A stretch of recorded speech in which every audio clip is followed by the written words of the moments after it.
இன்றைய hello doctor நிகழ்ச்சியில் நோய் தடுப்பு முறைகள் குறித்து குழந்தைகள் நல மருத்துவர் டாக்டர் அமர்ராஜ் அவர்கள் நம்ம கிட்ட இணைஞ்சு பேச போறாரு, கருத்துக்களை பகிர்ந்துக்க போறாரு. நேற்றாகிய நீங்களும் இந்த நிகழ்ச்சியில் பங்கேற்கலாம். டாக்டர் அமர்ராஜ் சார் கிட்ட நம்ம பேசலாம். அமர்ராஜ் சார் வணக்கம். வணக்கம். எஃப்எம் ரெயின்போ 101.4 நேயர்கள் அனைவருக்கும் இனிய மாலை வணக்கம். மாலை வணக்கம் சார். ரொம்ப சந்தோஷமா இருக்கு. ஏன்னா வந்த பிறகு பேசுறதை விட நோய் வரதுக்கு முன்னாடியே அதை தடுக்கிற விஷயங்களை பத்தி உங்ககிட்ட பேசிட்டா நேர்களாகிய எங்களுக்கும் எல்லாருக்கும் பலனடையும் அப்படின்ற ஒரு விஷயத்துக்காக தான் இன்னைக்கு நோய் தடுப்பு முறைகள் குறித்து பேசலாம் அப்படின்ற ஒரு எண்ணம். முதல்ல நோய் தடுப்பு முறைகள்லாம் என்ன மாதிரியான முறைகள் இருக்கு சார்? ஏன்னா நமக்கு பரவலா தெரிஞ்சது எதிர்ப்பு சக்தினா உடனே போய் ஊசி போடுவாங்க, நோய் தடுப்பு ஊசி போட்டுருவாங்க. ஃபார் எக்ஸாம்பிள் பார்த்தீங்கன்னா சமீபத்தில் நம்ம கோவிட்க்கு கூட அந்த நோய் தடுப்பு ஊசி போட்டோம். ஸோ வேற என்ன மாதிரியான முறைகள்லாம் இருக்கு சார் இதில்? நோய் தடுப்பு முறைகள்னு எடுத்துக்கிட்டிங்கன்னா ப்ரிடாமினண்ட்டாக 3 வகை ஆக்சுவலி. ஒன்று பார்த்துக்கிட்டிங்கன்னா நம்ம உணவு வகைகள். உணவு வகைகள்னால் சத்துள்ள உணவு, பேலன்ஸ் டயட் எடுத்துக்கிறோம். இது வழியாக நோயை தடுக்கிறோம். ரெண்டாவது பார்த்தீங்கன்னா நம்மளோட பழக்க வழக்கங்கள். நம்மளோட பழக்க வழக்கங்கள் சுத்தம், சுகாதாரம், இதை நம்ம ப்ராப்பராக மெயின்டைன் பண்ணணும். அது ரெகுலராக நம்ம குழந்தைங்களுக்கு பல் ஆரோக்கியத்துலேருந்து நம்ம சாப்பிட்றதுக்கு முன்னாடி கை கழுவுறதுலேருந்து நமக்கு ரெஸ்ட் ரூம் போயிட்டு வந்தால் கை கால் வாஷ் பண்ணுறது, இது மாதிரி பேசிக் ஹைஜீன் மெஷர்ஸ் ஃபாலோ பண்ணும்போது இது வழியாகவும் பல நோய்களை தடுக்கலாம். அடுத்த முறை தான் இந்த தடுப்பூசி எனப்படும் இந்த நவீன முறை. ஆக்சுவலி தடுப்பூசின்றது 2 விதமாக நம்ம பிரிப்போம். ஒன்று எடுத்துக்கிட்டிங்கன்னா முதல் எடுத்துக்கிட்டிங்கன்னா உங்களுக்கு பாசிவ் இம்யூனைசேஷன். பாசிவ் இம்யூனைசேஷன்ன்றது நம்ம எதிர்ப்பு சக்தி இம்யூனோகுளோபுலின் ஒரு ஆன்டிபாடிஸ் டைரெக்டாக கொடுக்கறது. இதோட எஃபெக்ட் ஷார்ட் லிவ்டாக இருக்கும். ஃபார் எக்ஸாம்பிள் ஒரு நோய்க்கு நம்ம எக்ஸ்போஸ் ஆகிறோம். அந்த நோய்க்குலேருந்து அதோட இன்குபேஷன் பீரியட், தட் இஸ் அதோட கால டைம் ஷார்ட்டாக இருந்துச்சுன்னா நம்ம என்ன பண்ணுறோம், அந்த ஆன்டிபாடியை கொடுத்து அந்த தற்காலிகமாக தீர்வு ஏற்படும். இது ஒரு டெம்பரரி ஃபினாமினன் தான். ஆனால் நிரந்தரமாக ஒரு எதிர்ப்பு சக்தி உண்டாக்கணும்னா அதுக்கு பேர் தான் ஆக்டிவ் இம்யூனைசேஷன் சொல்லுவோம். இந்த ஆக்டிவ் இம்யூனைசேஷனில் என்ன பண்ணுறோம், நம்ம நோய் எதிர்ப்பு சக்தி என்ன பண்ணுறோம், அந்த ஆன்டிஜன், அந்த குறிப்பிட்ட வைரஸோ பாக்டீரியாவோ அதை இன்ஆக்டிவேட் பண்ணி நம்ம உடம்புல செலுத்தி நம்ம உடம்புல நோய் எதிர்ப்பு சக்தியை மட்டும் உண்டாக்குறோம், ஆனால் நோயை உண்டாக்காம. இதுதான் நவீன மருத்துவத்தின் ஒரு அற்புதம் ஆக்சுவலி. ஸோ இது பேர் active immunization. Most of the vaccines இப்போ நம்ம தடுப்பூசி போடுறது எல்லாமே இந்த மெக்கானிசமை தான் ஃபாலோ பண்ணுறோம். Active immunisation. பாசிவ் இம்யூனைசேஷன் ஒரு எமர்ஜென்சியாக கொடுக்கறது ஆக்சுவலி. ஓகே, எமர்ஜென்சியாக கொடுக்கறதுனா அது என்ன மாதிரியான சிச்சுவேஷன்? ஃபார் எக்ஸாம்பிள் இப்போ ஒரு குழந்தைக்கு நாய் கடிச்சிருதுன்னு வச்சுப்போம். இந்த நாய் கடிக்கு தடுப்பூசி நம்ம எல்லாருக்கும் தெரியும், ஆன்டி ரேபீஸ் வேக்சின் ஒன்று இருக்குது. இந்த ஆன்டி ரேபீஸ் வேக்சின் நம்ம என்ன பண்ணுவோம், குழந்தைங்களுக்கு செலுத்துகிறோம். முன்னாடி எடுத்துக்கிட்டிங்கன்னா ஒரு 20-30 வருஷம் முன்னாடி இதெல்லாம் பார்த்துக்கிட்டிங்கன்னா இந்த நியூரல் வேக்சின்ஸுன்றது தொப்பலை சுற்றி கொடுத்துட்டு இருந்தோம். பட் இப்போ அதெல்லாம் கிடையாது. இப்போ பார்த்துக்கிட்டிங்கன்னா எல்லாமே இந்த கல்ச்சர் வேக்சின்ஸே வந்துருச்சு. ஸோ இந்த வேக்சினில் என்ன பண்ணுறோம், நம்ம கையிலே போடலாம், சின்ன குழந்தைங்களுக்கு தொடையில் கொடுக்குறோம். ஸோ இந்த வேக்சின்ஸ் அதோட எஃபெக்ட் தெரியறதுக்கு கிட்டத்தட்ட உங்களுக்கு 3-4 நாள் ஆகும் அதோட எஃபெக்ட் தெரியறதுக்கு. ஸோ அது வரைக்கும் ஒரு பாதுகாப்பு வேணாமா? அப்போ என்ன பண்ணுறோம், அந்த நோய்க்கு இம்யூனோகுளோபுலின், ஃபார் எக்ஸாம்பிள் அது பேர் ரிக்னு சொல்லுவோம், ரேபீஸ் இம்யூனோகுளோபுலின். இந்த ரேபீஸ் இம்யூனோகுளோபுலின் என்ன பண்ணும், அந்த தடுப்பூசி அதோட எஃபெக்டை கிரியேட் பண்ணுற வரைக்கும் இந்த ஆன்டிபாடி தற்காலிகமாக ஒரு ப்ரொடெக்ஷன் கொடுக்கும். ஆனால் ஒரு 7 நாளில் இது மறைஞ்சிடும். ஸோ ஆல்ரெடி நம்ம கொடுக்குற ஆக்டிவ் இம்யூனைசேஷன் தான் பெர்மனெண்ட்டாக நமக்கு ஒரு இம்யூனிட்டி கொடுக்க போகுது. ஸோ இதுதான் இதுக்கான எடுத்துக்காட்டு. ஓகே, ஆக்டிவ் இம்யூனைசேஷன் எந்த அளவுக்கு பயன் கொடுக்குது அப்படின்னு சொல்லியிருந்தீங்க. குழந்தைகள் பற்றி சொல்லியிருந்தீங்க. அது மட்டும் இல்லாமல் இந்த ரேபிஸ் நோய், அது நோயின்னு சொல்ல முடியாது, ஏதாவது கடிச்சிருச்சுன்னா உடம்புல பரவக்கூடிய ஒரு விஷயம். அந்த நாய்க்கடிக்கு குழந்தைகளாக இருக்கும்போது மட்டும் நம்ம முன்னாடி தடுப்பூசிக்கு எடுத்துக்கிறது பெட்டரா, இல்லை ஏதாவது ஒரு வயது வரம்பு இருக்கா, இத்தனை வயசு வரைக்கும் நம்ம எடுத்துக்கலாம், எந்த ஒரு தடுப்பூசியாக இருந்தாலும் வயது வரம்புன்றது எதாவது இருக்கா? வயது வரம்புன்ற ஒன்றும் கிடையாது. ஆக்சுவலி ஜென்ரலாக என்ன ஒரு பெர்செப்ஷன் இருக்குன்னா, தடுப்பூசினா குழந்தைங்களுக்கு தான், பெரியவங்களுக்கு கிடையாதுன்ட்டு. பட் இதெல்லாம் இப்போ கலைஞ்சாச்சு. பெரியவங்களுக்கும் நிறைய தடுப்பூசி இருக்குது. நம்ம போக போக இந்த செக்ஷனில் நம்ம அதை பற்றி டிஸ்கஸ் பண்ணுவோம். இப்போ குழந்தைங்களுக்குன்னு எடுத்துக்கிட்டிங்கன்னா இந்த தடுப்பூசி ப்ரிடாமினண்ட்டாக நம்ம கொடுக்குற தடுப்பூசி உங்களுக்கு நான் ஏற்கனவே சொன்ன மாதிரி தான் அதோட அந்த ஆக்டிவ் இம்யூனைசேஷன் மெத்தட் வழியாக அது வந்து நம்ம உடம்புல வந்து மெமரி T செல்ஸ்ன்னு இருக்குது, அதை ஆக்டிவேட் பண்ணி அந்த மெமரி T செல்ஸ் வழியாக என்ன ஆகும், ஒரு வாட்டியும் நம்ம சப்ஸ்டிக்வெண்ட்டாக எக்ஸ்போஸ் ஆகும்போது நமக்கு எதிர்ப்பு சக்தி உண்டாகுது. இப்போ நீங்கள் கேட்ட கேள்வி வந்து நாய்க்கடியை பற்றி கேட்டீங்க, ஏன் வந்து நாய்க்கடி தடுப்பூசி ரொம்ப ரொம்ப முக்கியம்ன்ட்டு.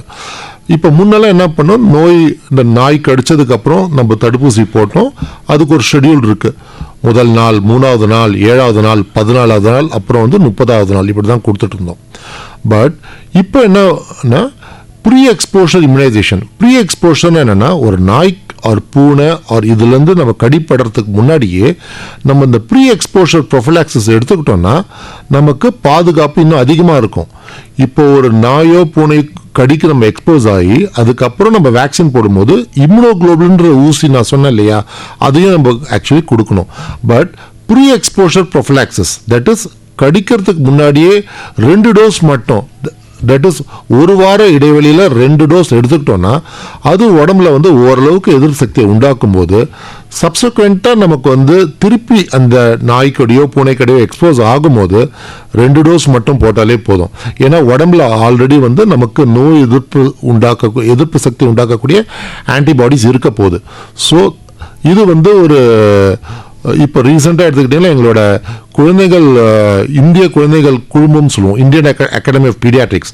ஸோ இப்போ ரெக்கமெண்டேஷன் என்னென்னா குழந்தைங்களுக்கு எல்லா குழந்தைங்களுக்கும் பை செகண்ட் இயர் 2 வயசு முடியறதுக்குள்ளார 2 டோஸாவது எடுத்துக்கிறது இது வந்து நல்ல பாதுகாப்பு கொடுக்கும். ஓகே, இது அரசாங்க மருத்துவமனைகள்லாம் அதுக்கான ஒரு வாய்ப்பு இருக்கா? அது எப்படி இருக்கு சிச்சுவேஷன்? கண்டிப்பாக இப்போ அரசாங்க மருத்துவமனைகளும் இப்போ நல்லா சிறப்பாக செஞ்சுட்டு தான் இருக்காங்க. இப்போ நிறைய நாங்கள் எம்ஃபசைஸ் பண்ணுறோம், எங்களோட ஐஏபி வழியாக நாங்கள் வந்து நிறையா இந்த மெசேஜை கன்வே பண்ணிகிட்ருக்கோம். ஸோ அதுக்கான ஸ்டெப்ஸ் எடுத்துகிட்டு தான் இருக்காங்க. ஓகே, பொதுவாக வந்து தடுப்பு முறைகள், நோய் தடுப்பு முறைகள் சொன்ன உடனே குழந்தை பருவத்திலேருந்து ஆரம்பிக்கும் போது நம்ம மைண்டுக்குள்ளே வர்றது இந்த போலியோவுக்கான ஒரு சொட்டு மருந்து அப்படின்றது. சொட்டு மருந்து விதமாக கூட இந்த தடுப்பு மருந்துகள்லாம் கொடுக்குறாங்களா? இது ஒன்லி போலியோவுக்கு மட்டும்தான் சொட்டு மருந்தில் தடுப்பு முறை அப்படின்றது இருக்கா, இல்லை வேற ஏதாவது முறைகளும் இருக்கா? நீங்கள் சொன்னீங்க கைகள்லாம் கழுவுறது, அது பேசிக் ஒரு ஹைஜீன் பண்ண வேண்டியது. அதை தாண்டி வந்து தடுப்பூசின்றது இருக்குது, அதை தாண்டி சொட்டு மருந்துன்னு இருக்குது. இப்போ நம்ம சமீபத்தில் வந்து இந்த கொரோனாக்கு தடுப்பூசி போடும்போது கூட வந்து என்ன சொல்லியிருந்தாங்கன்னா, சில இடங்களில் சில ஆய்வு முடிவுகள் என்ன சொல்கிறாங்கன்னா, ஏதோ 2 டிராப்ஸை மூக்கில் போட்டால் வந்து நோயெலாம் வராதுப்பா, கொரோனா நோய் வராது அப்படின்ற ஒரு பரவலான ஒரு செய்திகள் வந்து பரவச்சு நம்ம கேள்விப்பட்டோம். ஸோ அந்த மாதிரி வேறு வடிவங்கள் ஏதாவது இந்த தடுப்பு மருந்துகள்லாம் இருக்கா? இப்போ தடுப்பு மருந்துகள் எடுத்துக்கிட்டிங்கன்னா 3 நோய்களுக்கு தான் நீங்கள் வந்து வாய் வழியாக தடுப்பு மருந்து கொடுக்க முடியும். மற்றது எல்லாமே நம்ம வந்து இன்ஜெக்ஷனில் தான் போடணும். இப்போ நீங்கள் கேட்ட கேள்வி போலியோக்காக கேட்டீங்க. ஸோ ஓரல் போலியோ ட்ராப்ஸ்ன்றது ரொம்ப காலமாக இருக்குது. பட் இப்போ வந்து நவீன மருத்துவத்தில் வந்து போலியோக்கு வந்து ஓரல் போலியோ ட்ராப்ஸ் மட்டும் பத்தாது, கூடவே வந்து இன்ஆக்டிவேட்டட் போலியோ வேக்சின்னு ஒன்று இருக்குது, ஐபிவின்னு சொல்லுவோம். இப்போ அதுவும் இப்போ எல்லா ப்ரைவேட் ஹாஸ்பிட்டல்ஸும் சரி, கவர்மெண்ட் ஹாஸ்பிட்டல்ஸும் சரி, எல்லா இடத்துலையும் ஆரம்ப சுகாதார நிலையம் எல்லா இடத்துலையும் கிடைக்குது இப்போ. So not only OPV but even ஐபிவினா இன்ஆக்டிவேட்டட் போலியோ வேக்சின், அதுவும் இருக்குது. அடுத்தது எடுத்துக்கிட்டிங்கன்னா ரோட்டா வைரஸ் நோய். ரோட்டா வைரஸ் வந்து ஒரு காலத்தில் அவ்வளோ ஒரு நச்சு வைரஸ். அது எவ்வளோ குழந்தைங்களை நம்ம வந்து லூஸ் பண்ணக்கூடிய சூழ்நிலை ஏற்பட்டுச்சு டயரியானால. பட் இந்த ரோட்டா வைரல் வேக்சின்ஸ் வந்து இப்போ வந்து இனிஷியலாக வந்து ப்ரைவேட் செக்டாரில் இருந்துச்சு, இப்போ அரசாங்க மருத்துவமனையிலையும் அதை கொடுக்க ஆரம்பிச்சிட்டாங்க. ஸோ தேர்பை என்ன ஆகுது, உங்களுக்கு இந்த நோயை வந்து இப்போ நம்ம தேடுற மாதிரி இருக்கு, ரோட்டா வைரஸ்னால வரக்கூடிய நோய். இதுவும் வந்து வாய் வழியாக கொடுக்கக்கூடிய ஒரு தடுப்பு சொட்டு மருந்து. பட் ஆனால் அது வந்து 6 மாதம் தான் அதோட அப்பர் லிமிட், அதுக்கப்புறம் நம்ம கொடுக்க முடியாது. 3வது நோய் எடுத்துக்கிட்டிங்கன்னா காலராக்கு வந்து தடுப்பு மருந்து, அது வந்து ஓரலாக தான் இருக்குது. பட் அது வந்து ரெகுலராக கொடுக்கறது கிடையாது. ஒரு பெரும் பேண்டமிக்கோ ஒரு பெரிய ஃப்ளட்டோ அது மாதிரி வரும்போது அந்த நேரம் மட்டும்தான் கொடுப்போம் இந்த வேக்சின். பட் ஜென்ரலாக காலரா வேக்சின் வந்து ரொட்டீன் வேக்சின் கிடையாது. அது வந்து இந்த பெரு வெள்ளம் வரும், அது மாதிரி நேரத்தில் வந்து நோய் தொற்று அபாயம் அதிகமாக இருக்கும்போது அப்போ மட்டும்தான் யூஸ் பண்ணுவோம். பட் ஜென்ரலாக காலரா வேக்சின் ரெகுலர் ரெக்கமெண்டேஷனில் வராது. அதாவது ஏதாவது ஒரு பகுதியில் வந்து இந்த காலரா பேஷண்ட்ஸ் வந்து கொஞ்சம் அதிகமாகறாங்கன்ற பட்சத்தில் பட்சத்துல அங்க ஒரு கேம்ப் மாதிரி போட்டு பண்றது ஒரு வழக்கம் அப்படின்னு எக்ஸாக்ட்லி. சொல்லிருக்கீங்க. இந்த 3 தான் வந்து ஓரலா கொடுக்கக்கூடிய வேக்சின்ஸ் இப்போதைக்கு. ஓகே. இந்த சின்னதா இருக்கக்கூடிய நேரத்திலேயே வந்து குழந்தைகளா இருக்கக்கூடிய நேரத்திலேயே வந்து இந்தந்த வேக்சின்ஸ்லாம் கண்டிப்பா போட்டுக்கணும், அதெல்லாம் போட்டிருக்கா அப்படின்றத நம்ம உறுதிப்படுத்திக்கணும் அப்படின்னா என்னென்ன வேக்சின் சொல்லுவீங்க? இல்ல ஹாஸ்பிட்டலுக்கு சின்ன வயசுல பிறந்த உடனே வந்து குழந்தைகளுக்கு எல்லாமே ஒரே ஒரு ஆர்டரா ஒரு டேபிள் போட்டு எல்லாத்தையும் ஒரே நேரத்துல வந்து இன்ஜெக்ஷன்ஸ்லாம் கொடுத்துருவாங்களா? வேக்சின்ஸ் வந்து அப்படி நம்ம பிரிக்கவே முடியாது, இதுதான் முக்கியம் இது முக்கியம் இல்லைன்ட்டு. ஏன்னா சில நோய்கள் நம்ம நினச்சிட்டு இருப்போம். ஃபார் எக்ஸாம்பிள் டிப்தீரியான்னு ஒரு நோய் இருக்குது. அது வந்து ஆரம்ப காலத்தில் 1960s 70s பரவலாக பார்த்தோம்.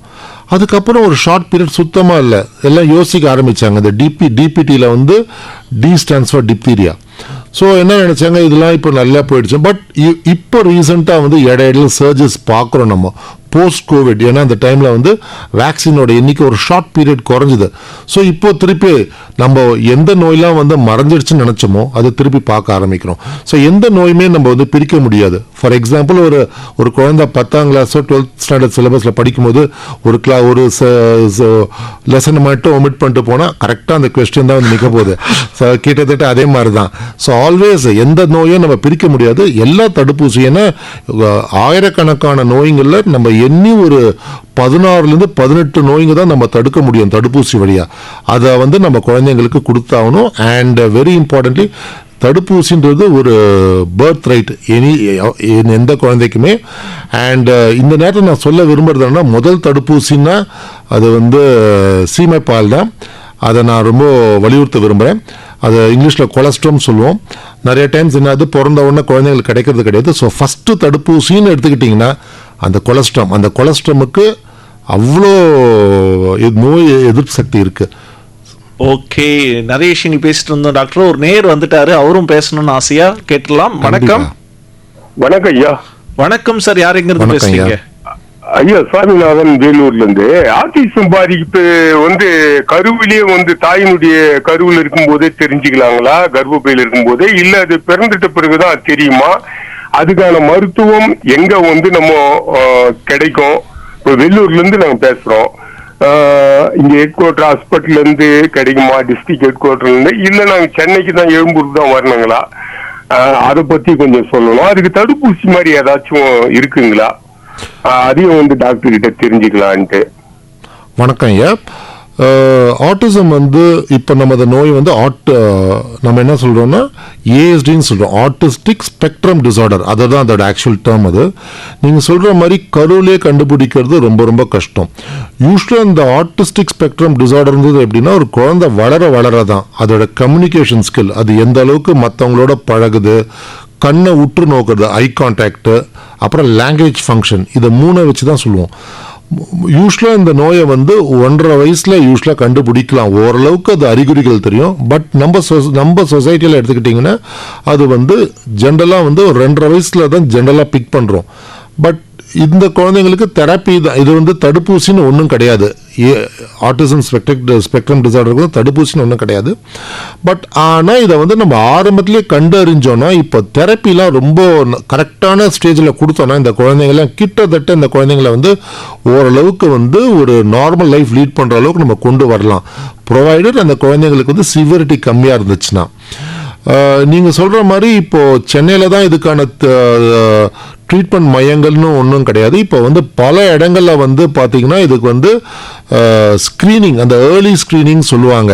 அதுக்கு அந்த நிறைய குழந்தைகள் மருத்துவர்களும் சரி, குழந்தைகள் மருத்துவமனைகளும் சரி, இப்போ நிறைய டாக்டர்ஸ்க்கு நிறைய ட்ரைனிங் ப்ரோக்ராமும் இந்திய குழந்தைகள் குழுமம் வழியாக ட்ரைனிங் கொடுத்துட்ருக்கோம்.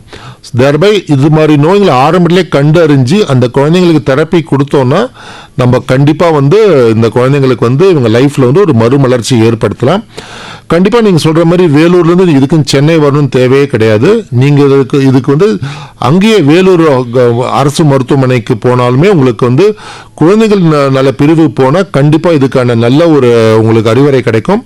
அவங்க உங்களுக்கு இதில் அடுத்த இந்த குழந்தைக்கு என்ன திசையில் நம்ம பயணிக்கணுன்றதை கண்டிப்பாக உங்களுக்கு சொல்லுவாங்க. ஓகே, நன்றி நேயரே, உங்களுக்கான பதில் கிடைச்சிருக்கும் நம்புறேன். அடுத்த நேயர் இணைப்பில் இருக்காரு. அடுத்த நேயர். ஓகே, அடுத்த நேயர். வணக்கம். ஹலோ, வணக்கம். வணக்கம் சார், யாருங்கிறது பேசுறீங்க? காஞ்சிபுரத்துல இருந்து செல்வம் பேசுறேங்க. செல்வம் சார், நோய் தடுப்பு முறைகள் குறித்து குழந்தை நல மருத்துவர் டாக்டர் அமல்ராஜ் சார் நம்ம கிட்ட இருக்காரு. நீங்க சார் கிட்ட பேசலாம். தாங்க சார், பேசுங்க சார் ப்ளீஸ். ஹலோ, வணக்கம் செல்வம், சொல்லுங்க சார். வணக்கம் சார்.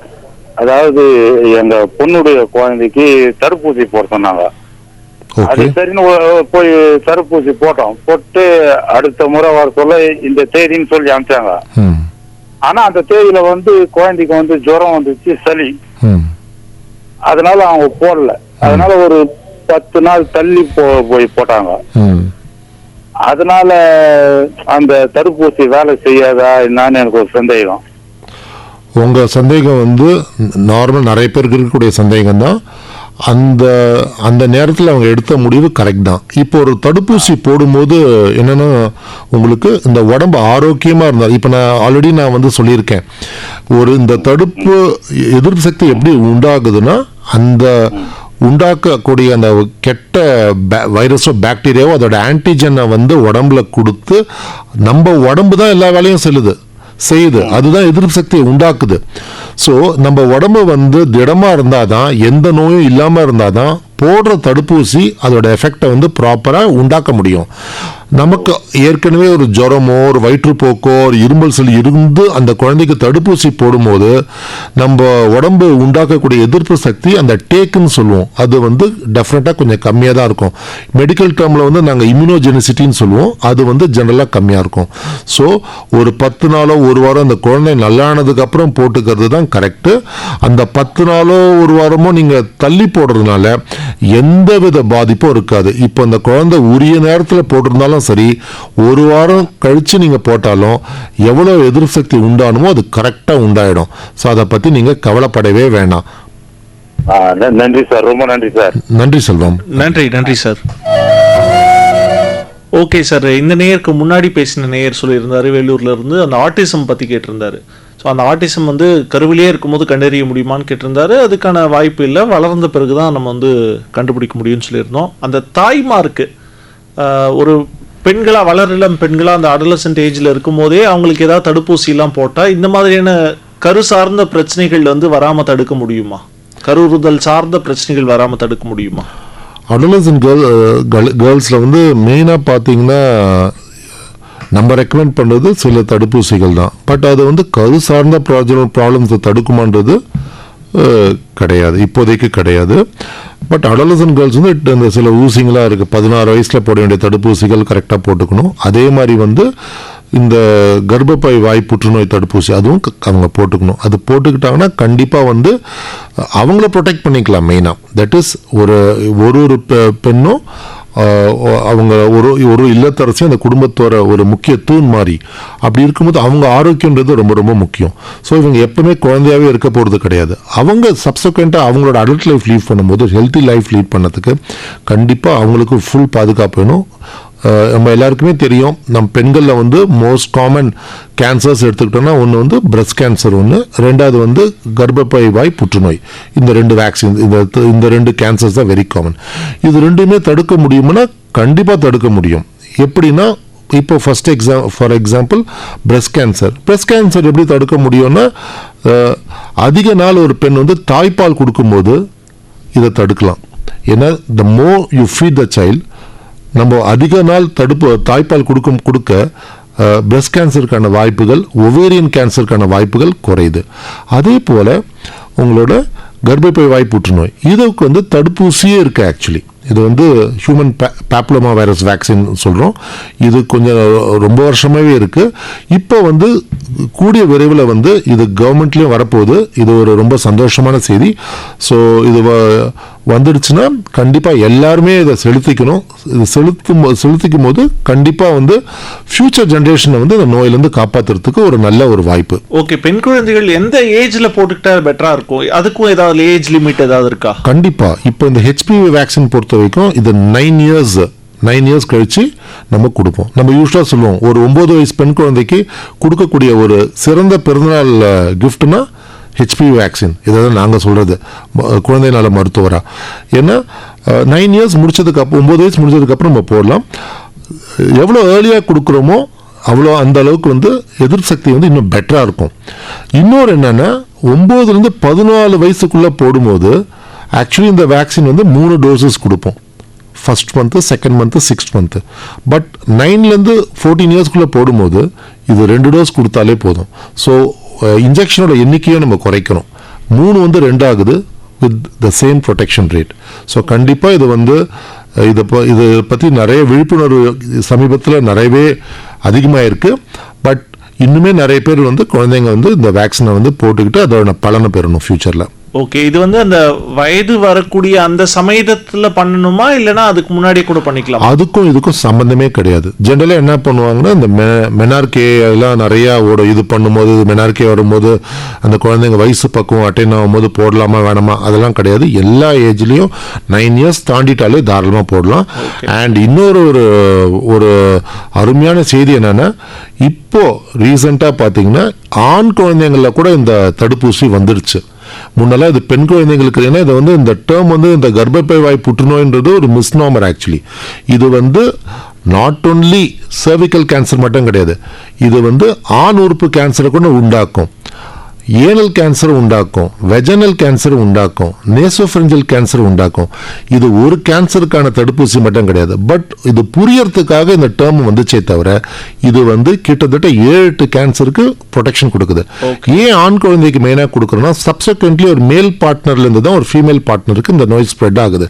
ஸோ யார் சோர்ஸாக இருக்காங்களோ அவங்களுக்கே இந்த தடுப்பு சக்தி கொடுத்துட்டோம்னா தேர்பை இந்த ஸ்ப்ரெட்டு குறைன்றதுக்காக இன் ரீசன்ட் டேஸ் வந்து இப்போ வந்து இந்தியாவில் வந்து நம்ம நாட்டிலே எடுத்துக்கிட்டிங்கன்னா 9 to 14 இயர்ஸ் ஆண் குழந்தைங்களுக்கும் இதுக்கு இந்த வேக்சின் போட்டுக்கிறதுக்கு அப்ரூவல் வந்துடுச்சு.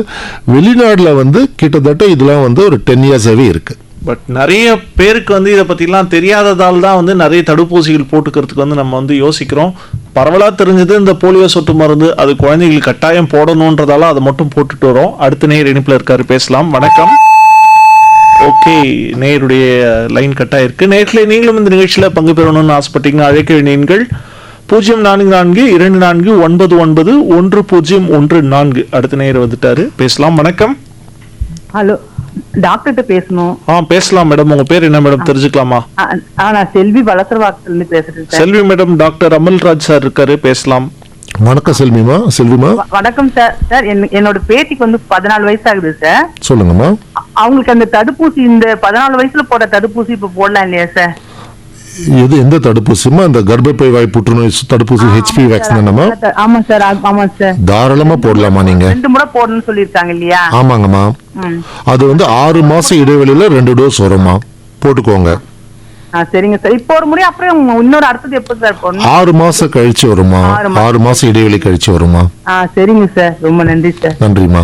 நன்றி மேடம். ஆக்சுவலாக நேயர்கள் பாருங்க, நம்ம ஒரு விஷயத்த புதுசாக சொல்கிறோம் அப்படின்னும் போது ஏற்கனவே கேள்விப்பட்டிருப்பாங்க. இருந்தாலும் அதை பற்றி நம்ம ஒரு இன்ட்டு கொடுத்த உடனே வந்து எங்கள் வீட்டில் இருக்க ஒரு குழந்தைக்கு நான் போடணும்னு ஆசைப்படுறேன் அப்படின்னு ஓடோடி வந்திருக்காங்க. ரொம்ப நன்றி. இந்த ஒரு ஆர்வம் தான் வந்து நேயர்கள்கிட்ட ஒரு பிடிச்ச ஒரு விஷயமா இருக்குது. பொதுவாக இந்த தடுப்பூசி அப்படின்னு சொன்ன உடனே சார் பரவலாக இருக்கிறது தடுப்பூசி, அப்பா எதுக்குப்பா, நல்லா தானே இருக்கும், எதுக்கு தேவையில்லாமல் ஒரு ஊசி போட்டு உடம்புக்கு எடுத்துக்கணும் அப்படின்றது இருக்கும். சில இடங்களில் சில தடுப்பூசிகள் வந்து சில நேரங்களில் வந்து ஒரு சிலருக்கு பல கோடி பேர்ல ஒரு சிலருக்கு இந்த ஒரு டிஃப்ரெண்டான ஒரு ரியாக்ஷன், மேபி அது அந்த தடுப்பூசினால இல்லாம கூட இருக்கலாம். பட் என்ன நினைப்பாங்க, ஒருவேளை அந்த தடுப்பூசி போடுறதால தான் நம்ம இவங்களுக்கு இந்த ப்ராப்ளம் வந்தது அப்படின்லாம் நினைப்பாங்க. தடுப்பூசி போடுறதால பரவலா ஏதாவது பிரச்சனைகள்லாம் ஏற்படுறதுக்கான ஒரு வாய்ப்பு இருக்கா? தடுப்பூசி ஒரு மருந்து தான். நீங்க சொல்ற மாதிரி வாய்ப்பு இல்லைன்றது முழுசுலாம் நம்ம சொல்ல முடியாது.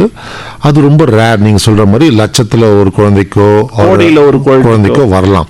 இதை வந்து நம்ம என்ன சொல்லுவோம்னா AEFIன்னு சொல்லுவோம், adverse events following immunization. But ஜென்ரலாக எடுத்துக்கிட்டிங்கன்னா இது வந்து most of the times, for example இந்த 1.5 மாதம் 2.5 மாதம் தடுப்பூசி போடும்போது எடுத்துக்கிட்டிங்கன்னா கொஞ்சம் வீக்கம் வரும். பட் ஜென்ரலாக அது சரியாயிடும். சில குழந்தைங்களுக்கு ஃபீவர் வரும், ஒரு 1 or 2 டே 1-2 நாள் இருக்கும். பட் ஜென்ரலாக அது சரியாயிடும். ஸோ இதுதான் ஜென்ரலாக நம்ம பார்க்கறது. பட் நீங்கள் சொல்கிற மாதிரி சில டைம் லைஃப் த்ரெட்டனிங்காக வருது வந்து ரொம்ப rare. But at the same time பார்த்துக்கிட்டிங்கன்னா இந்த நோய் தடுப்பு சக்தி உண்டாக்கக்கூடிய தடுப்பூசிகள் கொடிய நோய்கள், ஃபார் எக்ஸாம்பிள் போலியோ மாதிரி ஒரு கொடிய நோயை வந்து இன்னைக்கு நம்ம வந்து இந்தியால பார்க்கவே முடியல. அதுக்கு முக்கிய காரணம் நம்மளோட தடுப்பு சொட்டு மருந்தும் இப்ப போட்டுக்கிற தடுப்பூசி தான். அதே மாதிரி டிப்தீரியா, டெட்டனஸ், ரணஜனம் இதெல்லாம் பார்த்தீங்கன்னா இப்ப நோயை வந்து நம்ம வந்து தேட வேண்டி இருக்கு ஹிஸ்டரி புக்ஸ்ல. அது மாதிரி அம்மை சம்பந்தப்பட்ட நோய்கள்லாம் கூட இருக்கும், பெரிய அம்மை அது இது. கண்டிப்பா இப்ப ஸ்மால் பாக்ஸும் நம்ம டோட்டலா இராடிகேட்டே பண்ணிட்டோம். சிக்கன் பாக்ஸுக்கு வேக்சின் இருக்கு இப்போ. பட் ஆனால் கூடிய விரைவில் நம்ம ரெகுலராக எல்லாருமே தடுப்பூசி போட்டோம்னா இந்த நோய்களை கூட இராடிகேட் பண்ணிடலாம் நம்ம. ஓகே, அடுத்த ஒரு நேர் இணைப்புல இருக்காரு, பேசலாம். வணக்கம். ஹலோ வணக்கம், யாரைங்கிறதுமா பேசுறீங்க? சார் நான் குண்டத்தூர்ல லட்சுமி தேவி பேசுறேன் sir. Lakshmi madam, doctor Amalraj sir இருக்காரு. நோய் தடுப்பு முறைகள் குறித்த உங்களுடைய சந்தேகங்களை கேட்கலாம் sir. Good afternoon sir. Good ஆஃப்டர்நூன்மா. என் பொண்ணுக்கு 25 வயசு ஆகுது சார், 25 வயசு ஆகுது சார். சரிங்கம்மா. அவங்களுக்கு வந்து நான் 16 வயசு ஊசி போடல சார் நானு. சரிங்கம்மா. இப்ப இன்னும் மேரேஜ் ஆகல. இப்ப நீங்க அந்த கர்ப்பப்பை வாய் புற்று அந்த இன்ஜெக்ஷன் சொன்னீங்களா சார், அதுவும் அந்த 16 வயசு போடலையா? அது எப்படி சார் அது? கண்டிப்பா போடலாமா நீங்க? இது வந்து கேட்சப் இம்யூனைசேஷன் சொல்லுவாங்க. இது நீங்க கண்டிப்பா வந்து இப்போ உங்க பொண்ணு வந்து திருமண வயசை ரீச் பண்ணியிருக்காங்க. ஸோ கண்டிப்பா நீங்க வந்து போடலாம். அதே மாதிரி பார்த்துக்கிட்டிங்கன்னா 16 வயசுல நீங்க அப்போ போடாத அந்த டிடாப் வேக்சின் சொல்லுவோம், அதுவும் கண்டிப்பா நீங்க போட்டுக்கலாமா. எந்த ஒரு இன்ஹிபிஷனும் கிடையாது. பையனுக்கு அதே மாதிரி தான், அவனுக்கும் 21 ஆகுது. அவனுக்கு 16ல நான் அவனுக்கு அது போடல. 10 வயசு வரைக்கும் தான் போட்டேன் நான். அந்த 9 வயசு இது வரைக்கும் கண்டிப்பா நீங்க போடலாமா. தம்பிக்கும் வந்து 16 வயசுல போட வேண்டிய அந்த டிடாப் ஊசியை போட்டுடுங்க. ஆக்சுவலி இந்த ஊசி வந்து டிடாப்ன்ற ஊசி வந்து இப்போ முன்னெல்லாம் வந்து 16 வயசுக்கு அப்புறம் நம்ம என்ன நினைச்சிட்டு இருப்போம்னா அவ்வளோதான் முழு ஒரு இல்லைன்னு நினைப்போம். பட் 10 வருஷத்துக்கு ஒரு வாட்டி, எவ்ரி 10 இயர்ஸுக்கு ஒரு வாட்டி இந்த டிடாப் ஊசியை போட்டுக்கிறது நல்லதுமா. ஓகேங்க சார். அப்ப எனக்கு ஆபரேஷன்ல போய் போட்டுக்கலாம்ல சார்? தாராளமா போடலாமா. Okay sir, thank you sir. தேங்க்யூமா. Okay, thank you. இப்போ நீங்க பேசும்போது இந்த டி டேப் அதெல்லாம் சொன்னீங்க.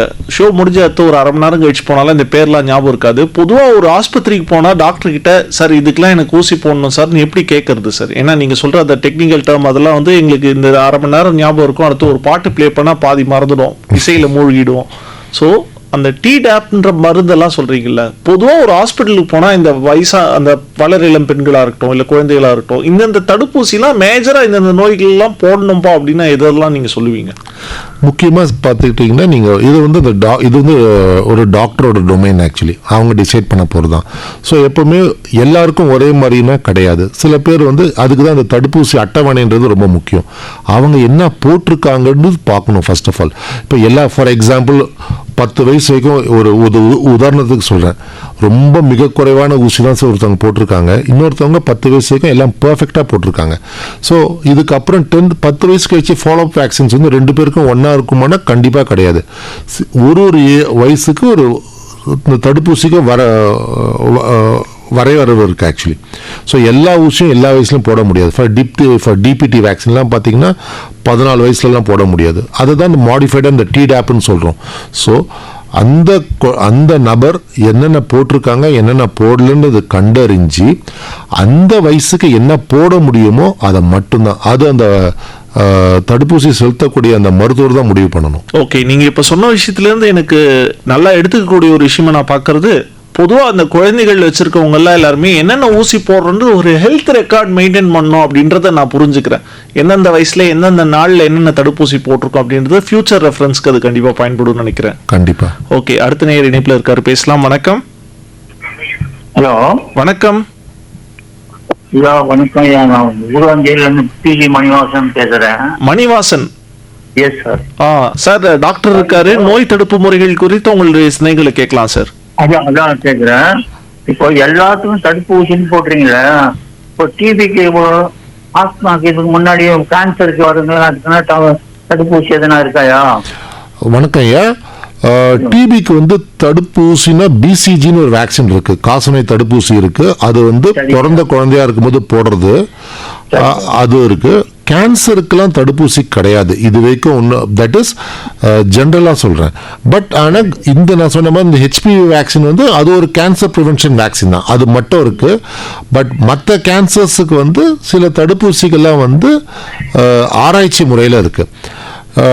ஆஸ்மா வந்து ஒரு இன்ஃபெக்ஷன் கிடையாது, அது வந்து மரபு ரீதியாக வரக்கூடிய ஒரு ப்ராப்ளம்.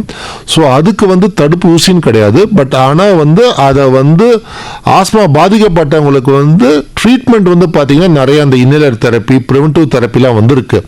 அது வழியாக நம்ம வந்து குணமடையலாம். ஸோ தடுப்பூசின்னு பார்த்தீங்கன்னா காசு நோய்க்கு இருக்குது, கண்டிப்பாக டிபிக்கு இருக்குது. சுத்தமா ஒழிச்சிட்டேங்க. ஆமாங்கய்யா. இல்லையா?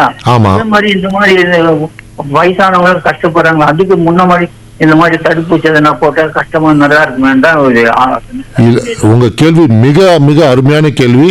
தடுப்பூசின்றது குழந்தைங்களுக்கு மட்டும் கிடையாது, பெரியவங்களுக்கும் இருக்கு. இப்போ உங்க வயசு என்ன ஐயா? இப்போ ரொம்ப சந்தோஷம் ஐயா. இப்போ உங்க வயசுக்கு நீங்க என்னென்ன தடுப்பூசி போடலாம்னு எடுத்துக்கிட்டீங்கன்னா, பெரியவங்களுக்கு வந்து ஃப்ளூ வேக்சின் ஒன்று இருக்கு. இப்போ சமீப காலமாக ஒரு 4-5 மாசமா பார்த்துருப்பீங்க, நிறைய பேருக்கு பார்த்தீங்கன்னா எங்கே பார்த்தாலும் இரும்பல் நிறையா பார்த்தோம். அந்த இருமல் தொற்று இருமல் தான். இப்போ கூட நம்ம வந்து ஈவன் நம்மளோட இன்ஃப்ளூயன்ஸான்ற இன்ஃபெக்ஷன் வந்து கொஞ்சம் பரவலாக பார்த்துட்டு தான் இருக்கும். 2 டைப் இப்போ காமனாக பார்த்துருக்கோம் இப்போ சமீபத்தில். இந்த நோய்க்கு வந்து தடுப்பூசி இருக்கான்னா இருக்கு, ஃப்ளூ வேக்சின் சொல்கிறோம், அதுக்கு தடுப்பூசி இருக்கு. அதே மாதிரி முதியவர்கள், தட் இஸ் 65 வயசுக்கு மேற்பட்டவங்களுக்கு நிமோனியா வேக்சின் கூட இருக்கு. இன்ஃபேக்ட் அவங்க 2 விதமான ஊசி போடணும். ஃபர்ஸ்ட் வந்து கான்ஜுகேட் வேக்சின் சொல்லுவோம், அதுக்கப்புறம் பாலிசாக்கரைட் வேக்சின் சொல்லுவோம். இது எல்லாமே பெரியவங்களுக்கும் இந்த தடுப்பூசி இருக்கு. இது வந்து தடுப்பூசின்றது குழந்தைகளுக்கு மட்டும் கிடையாது, பெரியவங்களுக்கும் இருக்கு. இப்போ உங்களுக்குலாம் எடுத்துக்கிட்டீங்கன்னா நீங்க கண்டிப்பா வந்து இந்த ஃப்ளூ வேக்சின் போட்டுக்கணும். ஏன்னா இந்த ஊசி, இந்த ஃப்ளூனால வரக்கூடிய பாதிப்பு வந்து இந்த எக்ஸ்ட்ரீம்ஸ் ஆஃப் ஏஜஸ், இந்த வயசு முதிர்ந்தவங்களுக்கும் அதிக பாதிப்பு ஏற்படுத்தும், வயசு கம்மியான குழந்தைங்களுக்கும் பாதிப்பு ஏற்படுத்தும். இன்பிட்வீன் பீரியட் பாதிப்பு வந்து கம்பேரிட்டிவ்லி கம்மி. ஸோ இந்த 2 குரூப் தான் நம்ம எல்லாமே சொல்லுவோம். வயசானாலே அவங்களும் குழந்தைங்க மாதிரி தான் சொல்லுவோம். ஸோ கிட்டத்தட்ட உங்க ஏஜ் கேட்டகரியும் நீங்க வந்து கண்டிப்பா வந்து இதுக்கான தடுப்பூசிகள் வந்து நீங்க போட்டுக்கிட்டீங்கன்னா இது மாதிரி நோய்கள் வந்து கண்டிப்பா நீங்க பாதுகாப்பு பெறலாம். ரொம்ப நன்றி. நன்றி சார். நன்றி சார். நம்ம இந்த பாட்டு கேட்கறதுக்கு முன்னாடி நிறைய விஷயங்கள் பேசிட்டு இருந்தோம். எனக்கு இன்னொரு விஷயம் கூடுதலாக கேட்கணும்னு தோணுது சார். இந்த தடுப்பூசி அப்படின்ன உடனே அதுக்கான கால அளவு எவ்வளோ எடுத்துப்பாங்க அதை கண்டுபிடிச்சு மக்கள்கிட்ட எடுத்துட்டு வரதுக்கு? ஜென்ரலாக ஒரு தடுப்பூசி எடுத்துக்கிட்டிங்கன்னா அது வந்து நிறையா ஸ்டேஜஸ் இருக்குது. அதுக்கு வந்து phase 1 trial, phase 2 trial, phase 3 trial, அப்புறம் வந்து போஸ்ட் மார்க்கெட்டிங் சர்வே, இதெல்லாம் இருக்குது. ஸோ இது கிட்டத்தட்ட ஒரு தடுப்பூசிக்கு வந்து 8 to 10 வருஷம் சராசரியாக எடுக்கும் உங்களுக்கு ஜென்ரலாக. பட் சில தடுப்பூசிங்களை வந்து காலத்தின் கட்டாயம், ஃபார் எக்ஸாம்பிள் கோவிட் வேக்சின் எடுத்துக்கிட்டிங்கன்னா கொஞ்சம் சீக்கிரமாகவே நம்ம பண்ண வேண்டியதாக போச்சு. ஏன்னா இப்போ வந்து மனித உயிரிழப்புகள் வந்து எக்கச்சக்கமாக இருந்துச்சு. பட் அது வந்து ஒன் ஆஃப் த இந்த மாடர்ன் இந்த செஞ்சுரியோட ஒரு என்ன சொல்ல ஒரு பிக்கஸ்ட் ஹியூமன் அச்சீவ்மெண்ட்னே சொல்லலாம்.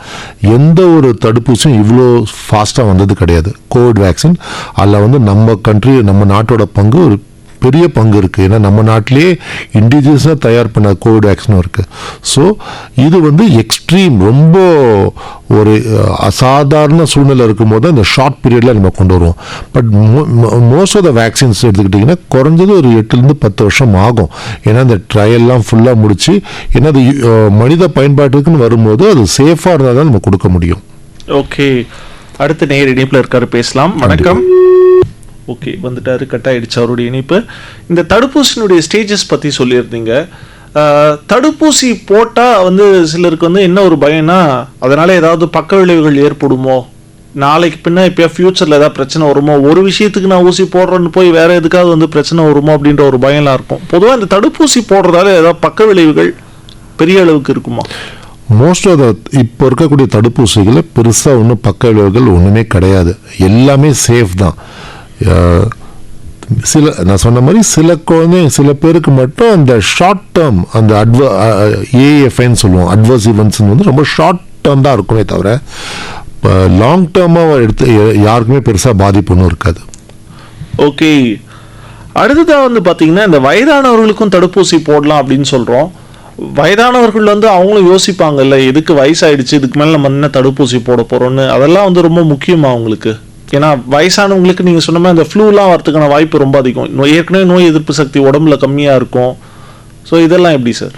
கண்டிப்பாக இப்போ தடுப்பூசி வந்து அதில் 3 பிரிவாக பிரிப்போம். ஃபஸ்ட்டு வந்து எடுத்துக்கிட்டிங்கன்னா குழந்தை. ஜென்ரலாகவே என்ன ஒரு கான்செப்ட் என்னென்னா, தடுப்பூசினா குழந்தைங்க 12 வயசு வரைக்கும் இருக்கும், அதுக்கப்புறம் அவ்வளோதான் அப்படின்ற ஒரு எண்ணம் தான் இருக்குது. அது முற்றிலும் தவறு.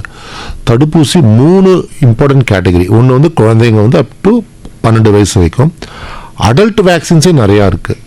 ஃப்ளூ தடுப்பூசி சொல்கிறோம், டிடாப் தடுப்பூசி சொல்கிறோம், டைஃபாய்டு தடுப்பூசி இருக்குது. இப்போது 3வது கேட்டகரி எடுத்துக்கிட்டிங்கன்னா உங்களுக்கு வந்து கர்ப்பிணி பெண்கள், அவங்களுக்கு எடுத்துக்கிட்டிங்கன்னா முக்கியமான 2 தடுப்பூசி இருக்குது.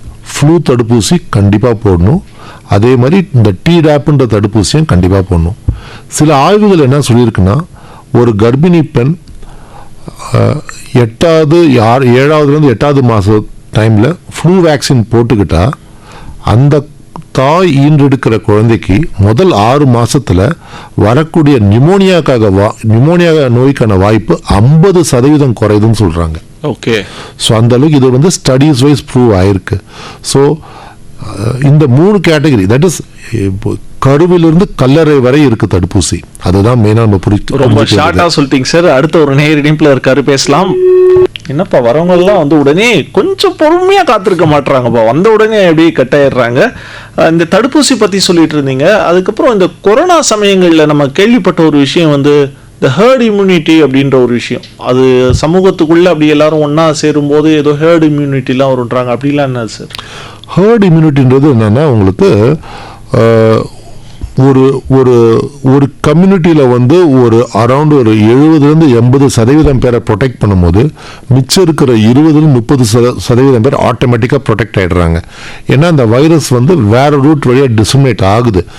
அது நம்ம ஸ்டூல்ஸ் வழியாவோ ஒரு யூரின் வழியாவோ அது கம்யூனிட்டி ஸ்ப்ரெட் ஆகும்போது தடுப்பூசி போடாதவங்க ஒரு அந்த தடுப்பு சொட்டு மருந்து போடாதவங்க மிச்ச பேருக்கும் வந்து இதில் ப்ரொடெக்ஷன் கிடைக்குதுன்றது தான் இதோட கான்செப்ட். இப்போ ஹேர்ட் இம்யூனிட்டி கான்செப்ட் தான் வந்து எடுத்துக்கிட்டிங்கன்னா வந்து நம்ம இந்த பல்ஸ் போலியோ ப்ரோக்ராம்னு ஒன்று கொடுக்குறோம் இல்லையா, அந்த பல்ஸ் போலியோ ப்ரோக்ராம்லேயே அதுதான் கான்செப்ட். ஆக்சுவலி ஒரே நாளில் எல்லா குழந்தைங்களுக்கும் 5 வயசுக்குள்ள இருக்கிற குழந்தைங்களுக்கு ஒரே நாள் அந்த தடுப்பு சொட்டு மருந்து போடும்போது என்ன ஆகும், நீங்கள் அந்த நோயை உண்டாக்கக்கூடிய வைரஸை எலிமினேட் பண்ணிட்டு வேக்சினை இந்த வேக்சின் வைரஸை மட்டும்தான் நீங்கள் சர்க்குலேட் பண்ணுறீங்க. ஓகே. தேர்பை நீங்கள் என்ன பண்ணுறீங்க, இது கிட்டத்தட்ட இந்த சர்வைவல் ஆஃப் த ஃபிட்டஸ்ட்னு சொல்லுவாங்க, அதில் தான் உங்களுக்கு அந்த கான்செப்ட் மாதிரி தான். ஸோ இதுதான் herd immunity. But herd immunity வந்து எல்லா நோய்க்கும் வந்து அது வந்து பொருந்துமானா கிடையாது. கோவிடுக்கு வந்து அது பெரும்பாலும் ரொம்ப பொருந்தாது உங்களுக்கு. ஓகே. அடுத்த நேர இணைப்புல இருக்காங்க, பார்க்கலாம் இவங்களாவது இருக்காங்களான்னு லைன்ல. வணக்கம். வணக்கம் சார். வணக்கம் சார், பொறுமையா காத்து இருந்தீங்க இந்த இணைப்புல. உங்களுடைய பேர் என்ன தெரிஞ்சுக்கலாமா? குமார். குமார் சார், எங்க இருந்து பேசுறீங்க? தூத்துக்குடி வந்து பேசுறேன். தூத்துக்குடியில இருந்து பேசுறீங்களா? சார் இருக்காரு, பேசலாம், உங்களுடைய சந்தேகங்களை கேட்கலாம். வணக்கம் குமார், சொல்லுங்க குமார். சார் ஆக்சுவலி இப்போ வந்து கோவிடுக்கு அந்த டைம்ல ஒரு வேக்சினேஷன் போட்டாங்க. சொல்லுங்க.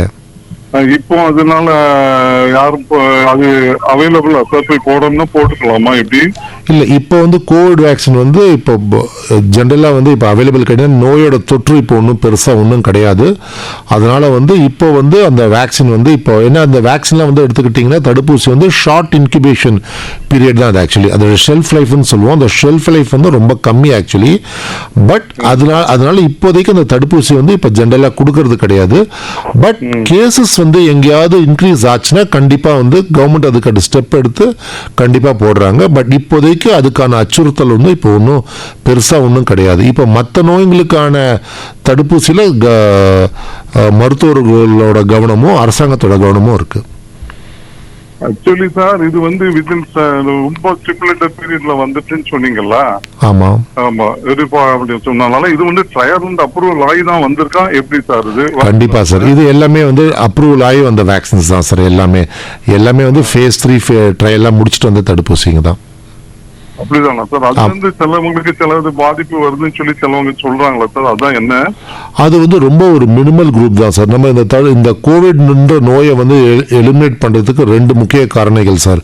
ஒன்று நம்ம சுய பாதுகாப்பு, நம்ம யூஸ் பண்ண மாஸ்க்கு, அது ஒரு பக்கம். இன்னொரு கை காலை ரெகுலராக வாஷ் பண்ணுறது, சானிடைசேஷன், இதில் வந்து ஃபைனலாக நமக்கு ஹெல்ப் பண்ணுறது தடுப்பூசி தான். அந்த தடுப்பூசி வந்து அந்த நோயை கட்டுப்படுத்துறதுக்கு வந்து ஒரு கடைசியாக நமக்கு ஒரு வேகத்தை கொடுத்து அந்த நோயோட இதை இறக்கிறதுக்கு ஒரு பெரிய ஒரு தூணாக இருந்தது.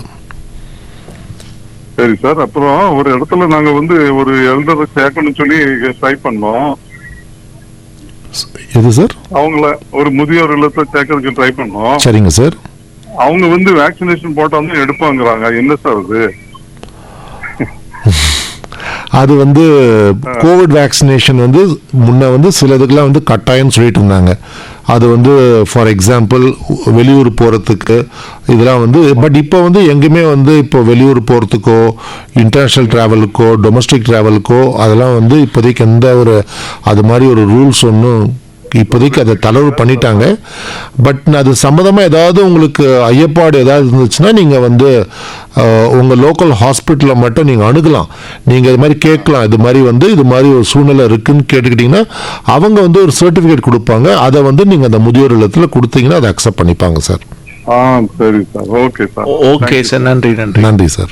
ஓகே, இந்த நேர் கேட்டதுலேருந்து எனக்கு என்ன புரிஞ்சுக்க முடிஞ்சதுன்னா, ஒருவேளை இவர் ஏதாவது தடுப்பூசி வந்து மிஸ் பண்ணியிருப்பார்னு நினைக்கிறேன். அப்புறமா போட்டுக்கலாம், யாரும் கேட்க மாட்டாங்க, பார்த்துக்கலாம், எப்படியா தப்பிச்சிடலாம் அப்படின்னு இருந்திருப்பார் நினைக்கிறேன். ஸோ இந்த தடுப்பூசி வந்து போட்டுக்கிறதுக்கு பயப்படுறவங்கன்னு இருக்காங்கல்ல சிலர், அவங்கள வந்து எப்படி சார் நம்ம வந்து அப்ரோச் பண்ணுறது, அவங்கள எப்படி அதை கன்வின்ஸ் பண்ணுறது? இது வந்து ஒரு குழந்தைங்களை பொறுத்த வரைக்கும் பெரும்பாலும் 90-95% பேர் வந்து அவங்க வில்லிங்காக தான் இருக்காங்க. நம்ம அவங்களுக்கு வந்து ஜஸ்ட் வந்து அவங்களுக்கு ஒரு விழிப்புணர்வு கொடுத்தாலே போதும். பெரும்பாலும் எல்லாருக்கும் ஃபேமிலிஸ்லையும் தாய்மார்கள் எல்லாருக்கும் தெரியுது. பட் ஒரு ஸ்மால் குரூப் வந்து எடுத்துக்கிட்டிங்கன்னா நீங்கள் சொல்கிற மாதிரி ஒரு 2-3% இருப்பாங்க. அவங்களுக்கு தான் வந்து ஒரு பயம் இருக்கும். அவங்க பயமும் ஓரளவுக்கு வந்து ஏதாவது ஒரு ரூபத்தில் ஒரு நியாயம் இருக்கும். ஏதாவது ஒரு வேக்சின் போட்டிருப்பாங்க, அந்த குழந்தைக்கு ஏதாவது கால் ஏதாவது வீங்கி இருக்கும், ஆர் ஒரு அந்த கால் வீக்க தனியறதுக்கு கொஞ்சம் டைம் எடுத்துருந்துருக்கலாம், ஆர் ஃபீவர் வேறு மாதிரி வந்திருக்கலாம். ஸோ அவங்களுக்கு வந்து அந்த கான்ஃபிடென்ஸை கொடுக்கணும். அந்த மருத்துவரோட கடமை தான் அது. அவங்களுக்கு அந்த கான்ஃபிடென்ஸை கொடுத்து எல்லா தடுப்பூசியும் அது மாதிரி கிடையாது, அதே மாதிரி வந்து ஒரு குழந்தைக்கு வந்து அடுத்த குழந்தைக்கு வரணும்னு கிடையாதுன்றது அவங்க அணுகிற அந்த மருத்துவரோட கடமை தான் அது. அவங்களுக்கு அந்த தன்னம்பிக்கை கொடுக்கறது. ஓகே, பட் அந்த இப்போ சொல்லும்போது கூட மருத்துவருடைய கடமை அப்படின்னு சொல்லும்போது என் மைண்டுக்குள்ளே வந்தது என்னன்னா, இந்த கோவிட் சமயத்தில் வந்து பல இடங்களில் வந்து நேராக வீடுகளுக்கே போய் கண்டிப்பாக தடுப்பூசி போட்டுக்கணும்னு விழிப்புணர்வு ஏற்படுத்தின அந்த தருணங்கள் தான் ஞாபகத்துக்கு வந்துட்டு இருக்கு. இந்த தடுப்பூசி பாதுகாப்பில் அரசு எடுக்கக்கூடிய முன்னெச்சரிக்கை நடவடிக்கைகள்லாம் எந்த அளவுக்கு பலன் கொடுத்துருக்கு சார்? என்ன மாதிரியான பெரிய பெரிய வியாதிகள்லாம் நம்ம சக்ஸஸ்ஃபுல்லாக முடிச்சிருக்கோம்? கடந்த 75 வருடங்களுக்கு மேலே ஆகுது நம்ம சுதந்திர இந்தியாவில் பல தடுப்பூசிகள் வந்து கொடுத்துருக்கோம். எந்த அளவுக்கு ஒரு சக்ஸஸ்ஃபுல்லான ஒரு நிலையில் இருக்கும் நம்ம தடுப்பூசியில் நம்மளுடைய பாரத தேசம்? கண்டிப்பாக நம்ம பாரத தேசம் வந்து இதில் நம்ம ரொம்ப பெருமைப்படணும். ஃபர்ஸ்ட் ஆஃப் ஆல் நம்மளோட மக்களோட பங்களிப்பு இருக்குது. ஏன்னா ஆரம்பத்தில் எடுத்துக்கிட்டிங்கன்னா எவ்வளோ உயிரிழப்புகள், இது வந்து இன்ஃபெக்ஷஸ் டிசீஸ்ன்னு சொல்லுவோம். இந்த இன்ஃபெக்ஷஸ் டிசீஸ்னால் எவ்வளோ உயிரிழப்புகள், நிமோனியா நான் சொன்னேன், நிமோனியா கூடனால வரக்கூடிய உயிரிழப்புகள். ஃபார் எக்ஸாம்பிள் ஹெச் இன்ஃப்ளூயன்ஸா அப்படின்னு ஒரு பாக்டீரியா இருக்குது, அதனால வரக்கூடிய உயிரிழப்புகள், டிப்தீரியா, பெர்டுசிஸ், கக்குவான் இருமல், டெட்டனஸ், போலியோ, எவ்வளோ பேர் நம்ம பாதிக்கப்பட்டவங்க பார்த்துறோம். பட் இப்போ சமீப காலமாக யாரையும் பார்க்க முடியல. ஸோ இது எல்லாமே நம்ம அச்சீவ் பண்ணதுக்கு ஒரு முக்கிய காரணம் வந்து நம்மளோட தடுப்பூசி தான். மெயினாக தடுப்பூசியும் தடுப்பு சொட்டு மருந்து தான். ஆரம்ப காலத்தில் பார்த்தீங்கன்னா இதே மாதிரி தடுப்பூசிங்கிறது ரொம்ப கம்மியாக தான் எண்ணிக்கை இருந்துச்சு. டிபிடி, ஓரல் போலியோ, மீசில்ஸ் அவ்வளோதான் இருந்துச்சு. இப்போ எடுத்துக்கிட்டிங்கன்னா பல நோய்களுக்கு, தட் இஸ் எந்தெந்த நோய்களாக ரொம்ப பரவலாக பார்க்கக்கூடிய நோய்கள், லைக் இப்போ பார்த்தீங்கன்னா ஜாப்பனீஸ் மூளைக்காய்ச்சல் இருக்குது, அதுக்கு எல்லா மாவட்டங்களையும் இப்போ தடுப்பூசி வந்துடுச்சு. Pneumonia conjugate vaccine, PCV vaccine சொல்லுவோம். முன்னெல்லாம் அது வந்து பிரைவேட் செக்டாரில் மட்டும்தான் இருந்துச்சு. இப்போ கவர்மெண்ட் செக்டார்லையும் எல்லா குழந்தைகளுக்கும் போட ஆரம்பிச்சிட்டாங்க. எம்ஆர் வேக்சின் சொல்லுவாங்க, மீசில்ஸ் ருபல்லா வேக்சின். ருபலான்றது எவ்வளோ கொடிய நோய்னு உங்களுக்கு தெரியும்.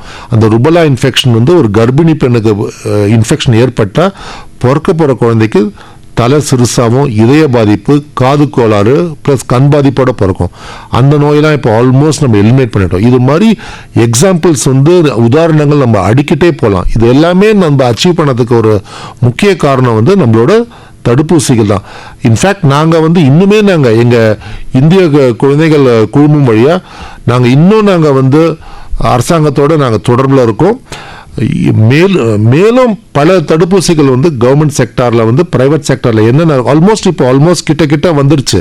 பட் எஞ்சிய சில தடுப்பூசிகளும் கொண்டு வந்துட்டோன்னா அந்த டிஸ்பாரிட்டியே இல்லாமல் நாங்கள் கொண்டு வரணுன்றது தான் எங்களோட எண்ணம். ஓகே, அடுத்த நேர இணைப்புல இருக்காங்க, பேசலாம். வணக்கம்.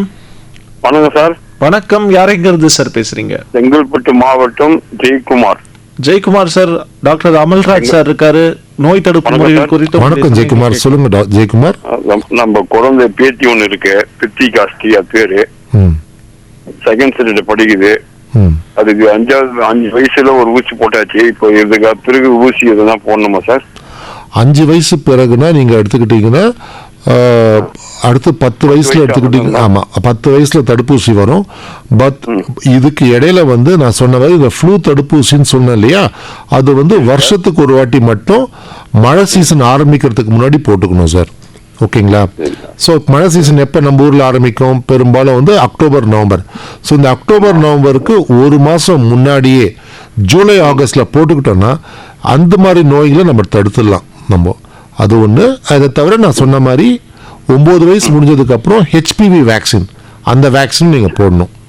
அது நம்ம போனா கேட்டா சொல்லுவாங்க. அதுதான் கண்டிப்பா நீங்க சொல்ற கருத்து ஒவ்வொன்றும் நல்லா இருக்கு. அவர் கூட பேசுறோம் நல்லா அருமையா.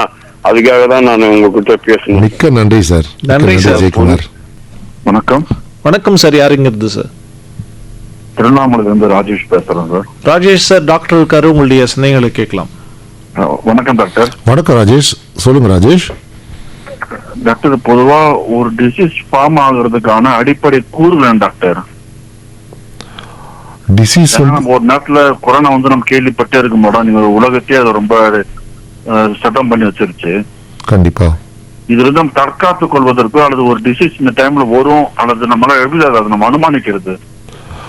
அது வந்து அந்த காலப்போக்கை வச்சு தான் ராஜேஷ் நம்ம சொல்ல முடியும். பட் ஆனால் இதை தடுக்கிறதுன்னு எடுத்துக்கிட்டிங்கன்னா ஒன்று நீங்கள் சொல்கிற மாதிரி நம்மளோட பழக்க வழக்கங்கள் தான். ஒன்று வந்து நம்ம வந்து உணவு பழக்க வழக்கங்களை வந்து ப்ராப்பராக மெயின்டைன் பண்ணணும் ஒன்று. ரெண்டாவது வந்து நம்மளோட ரெகுலர் ஃபிசிக்கல் ஆக்டிவிட்டி, நம்மளோட அதை வந்து நம்ம ப்ராப்பராக நமக்கு ஏற்ற மாதிரி பிளான் பண்ணிக்கணும். ரெகுலராக வாக் பண்ணுறதும் ஆர் கரெக்டான நேரத்துக்கு தூங்குறதும் இதை நம்ம பிளான் பண்ணிக்கணும். மூணாவது எடுத்துக்கிட்டிங்கன்னா இந்த மாதிரி வந்து நம்ம வந்து ஹைஜீன் மெஷர்ஸ், நான் சொன்ன மாதிரி வந்து நம்மளோட பாதுகாப்பான உணவு முறைகள் சரி, நம்மளோட பழக்க வழக்கங்களை ஃபாலோ பண்ணணும். அடுத்து வந்து தடுப்பூசி, நம்ம இதை பற்றி பேசிகிட்டு இருக்கோம் இப்போது. இது 4 தான். எந்த நோயுமே எந்த ஒரு நீங்கள் சொல்கிற மாதிரி கொரோனா வந்து ரொம்ப ஒரு டிவாஸ்டேட்டிங் நோய். நம்ம இந்த நூற்றாண்டோட ஒரு மறக்க முடியாத ரொம்ப மோசமான ஒரு நோய் ஆக்சுவலி. பட் அதுலேருந்து விடுபட்டு வந்துட்டோம். பட் மேலும் நம்ம இது மாதிரி நோய்களில் வந்து நம்ம மாட்டிக்காமல் இருக்க நம்ம அதுக்கான ப்ரொடெக்ஷன் எடுக்கிறது நல்லது. ஓகே, ரொம்ப நன்றி. உங்களுடைய கேள்விக்கு வந்து டாக்டருடைய பதில்கள் வந்து தெளிவாக கொடுத்துருக்கோம் அப்படின்னு நம்புகிறோம். டாக்டர், நோய் தடுப்பு முறைகள் குறித்து ஒரு மருத்துவர்ன்ற முறையில் நீங்கள் நோய் தடுப்புக்கான விஷயங்கள் எல்லாத்தையும் சொல்லிட்டு இருக்கீங்க. மருத்துவராக வந்து நோய் வராமல் இருக்கிறதுக்கு பார்த்துக்கிறீங்க. அதே மாதிரி இன்னொரு சேவையை பண்ணக்கூடியவங்க தான் இந்த தூய்மை பணியாளர்கள். டெய்லி இருக்கக்கூடிய குப்பைகளை கையாளுறதுலேருந்து எல்லாமே அவங்க பண்ணிட்டு இருக்காங்க. அவங்க எப்படி வந்து தற்காத்துக்கணும் நோய்கள்ல இருந்து? டெய்லி குப்பையை ஹேண்டில் பண்ணுறாங்க, கைகளால் பிரித்து போடுறாங்க, க்ளவுஸ்லாம் போட்டாலும் கூட பண்ணுறாங்க. அவங்க என்ன மாதிரியான நோய் முன்னெடுப்பு நடவடிக்கைகள்லாம் எடுக்கணும்? கரெக்ட், நீங்கள் சொல்கிற மாதிரி எடுத்துக்கிட்டிங்கன்னா வந்து இந்த கை கவசம் யூஸ் பண்ணணும் கண்டிப்பாக. அதே மாதிரி முகக்கவசம் யூஸ் பண்ணணும் கண்டிப்பாக. இது ரெண்டும் ரொம்ப முக்கியம். பட் இப்போ நம்ம இன்னைக்கு பேசக்கூடிய சப்ஜெக்ட் வந்து தடுப்பூசி பட்டு தான். ஸோ அவங்களுக்கும் தடுப்பூசி தேவைன்னா கண்டிப்பாக தேவை. இப்போ அவங்க ஃபேஸ் பண்ணக்கூடிய ப்ராப்ளம்ஸ் வந்து மெயினாக வந்து கம்யூனிகபிள் டிசீசஸ்ன்னு சொல்லுவோம். தட் இஸ் மூச்சு காற்று வழியாகவும் ஆர் வந்து நீர் வழியாகவும் ஸ்ப்ரெட் ஆகக்கூடிய நோய்கள். ஸோ அது எப்படி தடுக்கலாம்னா மெயினாக அவங்களுக்குடைய ஒரு ப்ராப்ளம்ஸாக எடுத்துக்கிட்டிங்கன்னா நிமோனியாக்கான தடுப்பூசி அவங்க கண்டிப்பாக போட்டுக்கணும். பிசிவி வேக்சின் சொல்லுவோம். அடுத்து வந்து ஃப்ளூ வேக்சின் அவங்களும் போட்டுக்கணும். இதை தவிர டைஃபாய்டு வேக்சினும் போட்டுக்கணும். மஞ்சக்காமலை தடுப்பூசி இதெல்லாம் வந்து அவங்க கண்டிப்பாக போட்டுக்கணும். ஏன்னா அவங்க ப்ரொஃபஷனில் வந்து அது வந்து ஒரு பெரிய ஒரு ரிஸ்க் தான். அவங்களாம் இந்த சர்வீஸில் இருக்கிறதுனால தான் நம்மளால் வந்து ஒரு சுத்தமான வாழ்க்கை லீட் பண்ண முடியுது. ஸோ அவங்களோட பாதுகாப்பை பேணி காப்பாற்றுறது வந்து நம்மளோட கடமை, நம்ம அரசாங்கத்தோட கடமையும் சரி. ஓகே சார், நிகழ்ச்சியுடைய நிறைவு பகுதியில் இன்னும் 2 நிமிஷம் தான் இருக்கு நமக்கு. நான் ஒரு கூடுதலான ஒரு கேள்வி கேட்டுறேன், அதுக்கப்புறமா நிகழ்ச்சியுடைய நிறைவு கருத்தும் நீங்க சேர்ந்த மாதிரியே சொல்லிடலாம். இந்த தடுப்பூசிகள்லாம் வந்து சின்ன வயசுல எப்பயோ போட்டிருப்பாங்க, அப்பா அம்மாவுக்கு நினைவு இருக்காது, எதுக்கு தடுப்பூசி போட்டாங்க எதுக்கு போடலைன்றதெல்லாம் ஞாபகம் இருக்காது. ஸோ இப்போ ஒருத்தர் வந்து மறுபடியும் போய் ஒரு ரேபிஸ்க்கோ இல்லைன்னா மஞ்சக்காமாலைக்கோ ஏதோ ஒரு தடுப்பூசி வந்து போட்டுக்கலாமா? தாராளமாக. இப்போ தடுப்பூசி வந்து ஒரு கேள்வி என்னென்னா, நம்ம எக்ஸ்ட்ராவாக போட்டால் எதாகுமா? ஏற்கனவே நான் போட்டிருக்கேன், சில டைம்ஸ் ஆகும், கார்டை விட்டுருப்பாங்க, தொலைச்சிருப்பாங்க, எங்கேயோ போய் மிஸ் பண்ணியிருப்பாங்க, நான் திருப்பி போய் அதே ஊசியை போட்டுக்கிட்டு எதாவது ஆகுமானா கண்டிப்பாக ஆகாது. ஆனால் நம்ம போட்டுக்கிட்டோன்னு நினச்சிக்கிட்டு போடாமல் விட்டால் தான் பிரச்சனை ஆக்சுவலி. ஸோ கண்டிப்பாக தடுப்பூசின்றது ஒரு அதுக்குன்னு போட்ட ஊசியை திருப்பி போடணும் கிடையாது. இதில் வந்து எப்பாவது வரக்கூடிய சூழ்நிலைகள் தான். ஸோ ஜென்ரலாக நான் என்ன அறிவுரைகள் கொடுப்பேன்னா, பேரண்ட்ஸுக்கு வந்து எப்பவுமே தடுப்பூசி போட்டாங்கன்னா அந்த ஒரு ஃபோட்டோ ஒன்று எடுத்து வச்சுக்க சொல்லுவேன், லாஸ்ட் அப்டேட்டட் ஃபோட்டோ ஒன்று வச்சுக்கிட்டாங்க. பட் ஆனால் இது வந்து ஒரு பீரியடுக்கு மெயின்டைன் பண்ணலாம். பட் காலப்போக்கில் வந்து இது நம்ம மிஸ் பண்ண வாய்ப்பு இருக்குது. ஸோ மறுபடியும் இந்த ஊசி திருப்பி போடுறதுனால எந்த பாதிப்பும் கிடையாது. ஓகே, ரொம்ப நன்றி டாக்டர். நோய் தடுப்பு முறைகள் குறித்து பல்வேறு விஷயங்களை வந்து நீங்க வந்து நேயர்களுக்கு சொல்லியிருந்தீங்க, நேயர்களுடைய சந்தேகங்களுக்கும் ஆன்சர் பண்ணியிருந்தீங்க. கடந்த 1 மணி நேரமா வந்து ரொம்ப மகிழ்ச்சியா இருந்தது. நோய் வராம தடுக்கிறதுக்கு என்ன மாதிரியான விஷயங்கள்லாம் பண்ணலாம் அப்படின்னு நீங்க சொன்னதை கேட்கும்போது கண்டிப்பா நேயர்கள் நீங்க சொன்ன எல்லாத்தையுமே வந்து ஃபாலோ பண்ணி புதுசா தடுப்பு மருந்துகள் பற்றியும் நிறைய சொல்லியிருந்தீங்க, எந்தெந்த வியாதிகள்லாம் வந்து இருக்குன்றத. ரொம்ப மகிழ்ச்சியா இருந்தது. நிகழ்ச்சியுடைய நிறைவு பகுதியில் இருக்கும். இன்னும் ஒரு 20 நொடிகளில் உங்களுக்கு கருத்து சொல்லிடலாம். கண்டிப்பாக எனக்கும் இது ரொம்ப சந்தோஷமான தருணம். ஏன்னா FM ரெயின்போ 101.4 வழியாக பல பேரோட தொடர்பு கொண்டு இந்த ஒரு இன்ஃபர்மேஷனை பகிர்ந்துக்கிட்டது எனக்கு ரொம்ப சந்தோஷத்தை கொடுக்குது. இதை தவிர மீண்டும் ஒருமுறை சந்திப்போம். ரெயின்போ 101.4 இங்கே எல்லாமே தூளு. சூப்பர்.